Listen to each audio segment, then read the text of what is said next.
प्यारे बच्चों, लॉकडाउन के कारण आपके अध्ययन पर जो प्रभाव पड़ रहा है उसे कुछ हद तक दूर करने के लिए विद्यालय द्वारा आपको अभी तक प्रश्नोत्तर उपलब्ध कराए जा रहे थे। अब वीडियो उपलब्ध कराने का प्रयास किया जा रहा है, जिससे आप अपना अध्ययन ठीक से कर सके। आपको प्रत्येक दिन किसी एक विषय का वीडियो उपलब्ध कराया जाएगा, जिससे आप अपने अध्ययन पर ध्यान दे सकें।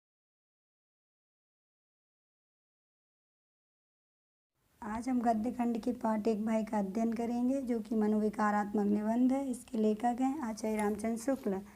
आचार्य शुक्ल जी के अनुसार भय क्या है, इसका शाब्दिक अर्थ क्या है? तो भय एक प्रकार का मनोविकार है।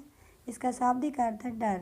इसकी परिभाषा है किसी आती हुई आपदा की भावना या दुख के कारण के साक्षात्कार अर्थात सामना होने से जो एक प्रकार का आवेगपूर्ण अथवा स्तंभकारक मनोविकार उत्पन्न होता है, उसी को भय कहते हैं। भय कितने रूपों में सामने आता है?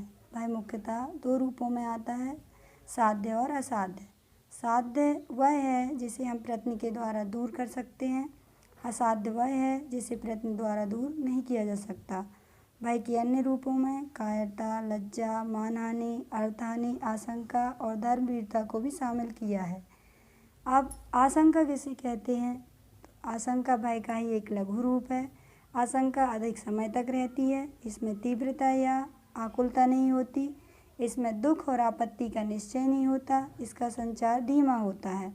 इसकी परिभाषा है दुख या आपत्ति का पूर्ण निश्चय न रहने पर उसकी संभावना मात्र के अनुमान से जो आवेग शून्य भय होता है, उसे आशंका कहते हैं। भय का प्रभाव कहाँ अधिक दिखाई देता है? अशिक्षित, असभ्य या अल्प बुद्धि वाले अथवा साधारण लोगों पर भय का प्रभाव अधिक व लंबे समय तक होता है। असभ्य जातियाँ जिनसे अधिक डरती हैं, अपनी स्थायी रक्षा के लिए उनकी पूजा करने लगती हैं। उनके देवी देवता भय के कारण ही कल्पित होते हैं।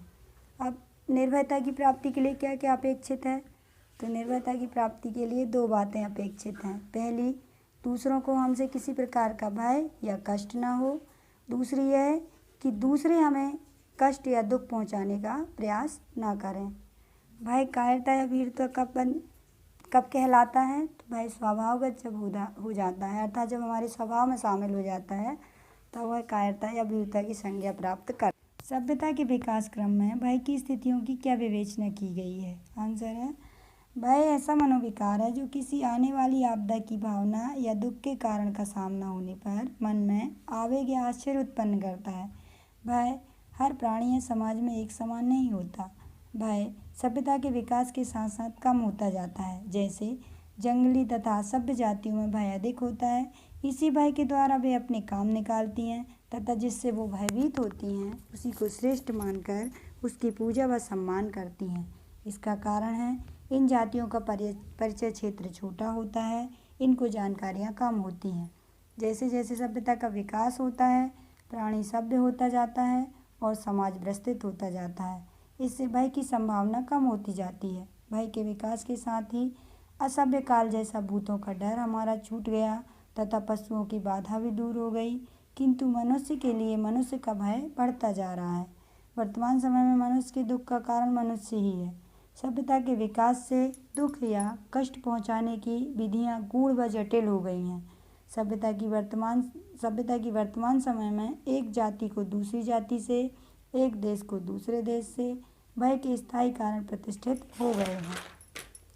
जीवन में भीरुता किन किन स्थितियों में दिखाई देती है? तो जब भय स्वभावगत हो जाता है तो भीरुता या कायरता कहलाता है। कष्ट न सह पाने की भावना और अपनी शक्ति पर अविश्वास ही कायरता के मूल कारण है। जीवन में भीरुता या कायरता की अनेक स्थितियों को देखा जाता है। पुरुषों में पाई जाने वाली कायरता की निंदा की जाती है, किंतु स्त्रियों में उसी कायरता या भीरुता को लज्जा कहा जाता है। व्यापारी अर्थहानि के डर से नए व्यवसाय में हाथ नहीं डालते। पंडित परास्त होने के डर से शास्त्रार्थ नहीं करते।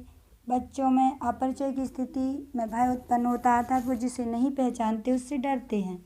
इस प्रकार हम देखते हैं कि भीरुता अनेक स्थितियों में दिखाई देती है, जो हमारे मनुष्य जाति का दोष है। किस प्रकार की वीरता की प्रशंसा की जाती है? तो मात्र धर्म वीरता ऐसी है जिसकी प्रशंसा की जाती है।